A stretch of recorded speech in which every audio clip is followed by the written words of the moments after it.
പരമ്പരാഗതമായിട്ട് തൃശ്ശൂർ ജില്ലയില് ഈ പാവർട്ടി പള്ളിയിലും നമ്മുടെ പൂരപ്പറമ്പിലും വെടിക്കെട്ട് നടക്കാറുണ്ട്. അപകടങ്ങൾ ചിലപ്പോഴൊക്കെ ഉണ്ടാവാറുണ്ട്. അത് ആളുകൾ മറന്നു കഴിയുമ്പോൾ വീണ്ടും അതിനേലും കൂടിയ വെടിക്കെട്ടുകൾ വീണ്ടും വരും. അത് മേലധ്യക്ഷന്മാരെയോ അല്ലെങ്കിൽ പൂജാരിമാരെയോ അല്ലെങ്കിൽ അമ്പലവുമായി ബന്ധപ്പെട്ട ഭാരവാഹികളെ പറഞ്ഞിട്ട് കാര്യമില്ല. ദേശങ്ങളിലെ ഉള്ള മറ്റാൾക്കാരാണ് ഇതിന് പ്രകമ്പനം കൊണ്ട് ഇത് പ്രകമ്പനം എന്ന് വേണമെങ്കിൽ പറയാം. വെടിക്കെട്ടിന്റെ തീവ്രത കൂടുന്നത്. അപ്പൊ വെടിക്കെട്ട് എന്ന് പറയുന്നത് കഥനയും ഗുണ്ടുമാക്കാതെ ചെറിയ രീതിയില് ചെറുതായിട്ട് കുറയ്ക്കണ്ട നടത്തണം. പിന്നെ ഒരു കാര്യം പറഞ്ഞത് എൻഡോസിയാസം ആ ചേച്ചിയുടെ അഭിപ്രായമല്ല എന്റെ അഭിപ്രായം. സാറ് പറഞ്ഞ ഭക്തര് മാത്രം വന്നേ ചോദിന്ന് വലിയ ഗുണ്ടും വലിയ കഥനയും പൊട്ടുമ്പോ ഭക്തര് പോലും ഇങ്ങനെ പിടിക്കുന്ന കൈ ഇങ്ങനെ പോകും. പിന്നെ ഈ സാറുമാരുടെ ഭാര്യമാരെ മക്കളുണ്ടെങ്കിൽ ഈ സാറുമാര് തന്നെ അവരെ ചെവി പൊത്തിപ്പിടിക്കും. പിന്നെ ഞാൻ ഇത്രയും വർഷം ജീവിച്ചിട്ട് കണ്ടിട്ടുണ്ട്. അപ്പൊ ചില പള്ളികളിലൊക്കെ ആലുവ അല്ല തൃശ്ശൂർക്കാരായിരുന്നു ഞങ്ങളുടെ ക്വാർട്ടേഴ്സിൽ. അപ്പൊ ആ ഭാഷ അപ്പൊ ഈ പടക്കം വലിയ കഥനയൊക്കെ പൊട്ടിക്കണ കാശുണ്ടെങ്കിൽ ഒരു പാവപ്പെട്ട ഒരാൾക്ക് വീട് പിന്നെ അപകട സാധ്യത കുറെ ഒക്കെ ഒഴിവാക്കും. അപ്പൊ എന്തൊക്കെയാണ് എന്റെ അഭിപ്രായം. സാർ ഇവര് ഈ പറഞ്ഞതെല്ലാം അമ്പല കേന്ദ്രീകൃതമായ കാര്യമാണ്. പള്ളിയിലെ കാര്യത്തിലെ ഓർത്തഡോക്സ് സഭയുടെ തിരുവേനി പറഞ്ഞത് വെടിയുടെ ആവശ്യം എന്താ അങ്ങനെ ചോദിച്ചോ? വളരെ സിമ്പിൾ ആണ്.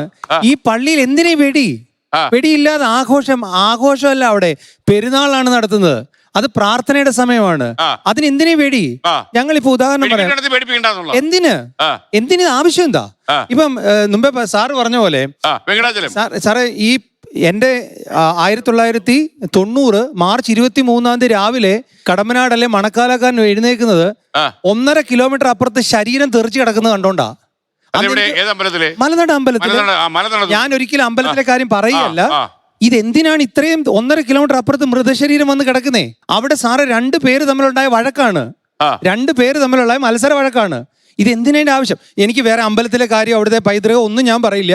പള്ളിയിൽ ഈ പടക്കത്തിന്റെ ആവശ്യം എന്താണ്? ഉണ്ടായി. രണ്ടാമത്തെ കാര്യം സാറേ ഇവര് പറഞ്ഞു തൊഴിലാണെന്ന് പറഞ്ഞു. സാറേ പല തൊഴിലും നമുക്ക് ചെയ്യാൻ പറ്റും. രഹസ്യത്തിലും പരസ്യത്തിലും പല തൊഴിലും ചെയ്യാൻ പറ്റും. ആ തൊഴിലെല്ലാം ചെയ്യുമ്പോൾ ആ തൊഴിലൊരു പോസിറ്റീവ് ഇന്റൻഷൻ ഉണ്ടെങ്കിൽ അതിനെ നമുക്ക് അപ്രൂവ് ചെയ്യാം. ഇതിനെന്താണ് ഇതിനകത്ത്?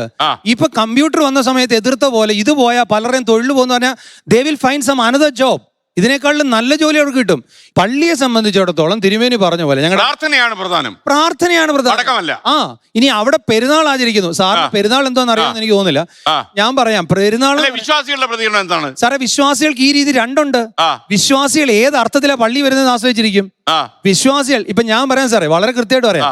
പെരുന്നാള് ഞാൻ സാറിന് പറയാം. പെരുന്നാൾ ആചരിക്കുന്ന സമയം പെരുന്നാൾ എന്ന് പറഞ്ഞാൽ ഇപ്പൊ ഗീവർഗീസ് സഹയുടെ പെരുന്നാൾ ഇപ്പൊ നടത്തുക. ഗീവർഗീസ് സഹത മരിച്ച ദിവസമാണ് ഈ പെരുന്നാൾ നടത്തുന്നത്. എന്റെ വല്യപ്പച്ച മരിച്ച ദിവസം ഞാൻ പടക്കം പൊട്ടിക്കുവോ? എന്റെ വല്യപ്പച്ച മരിച്ച ദിവസം ഞാൻ പടക്കം പൊട്ടിക്കുവോ? ഇല്ല. അപ്പൊ 2 രീതിയിലുള്ള ആളുകൾ പള്ളി വരുന്നുണ്ട്. എന്തിനാ?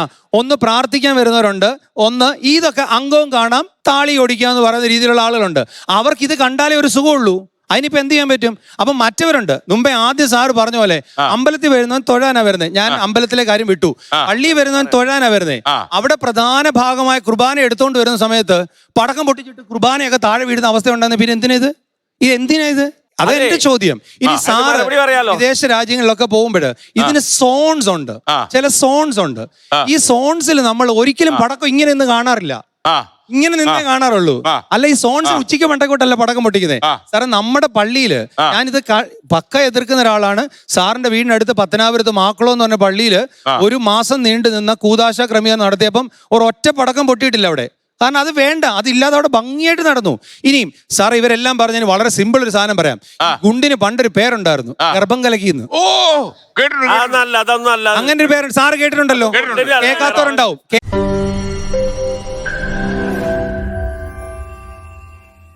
ലോകത്തെവിടെയായാലും ഏത് സമയത്തും 24 വാർത്തകളും ഓഗ്മെന്റഡ് റിയാലിറ്റി പാക്കേജുകളും എക്സ്പ്ലെയിനറുകളും വിശദമായി കാണാൻ ഞങ്ങളുടെ യൂട്യൂബ് ചാനൽ നിങ്ങൾക്ക് സബ്സ്ക്രൈബ് ചെയ്യാം.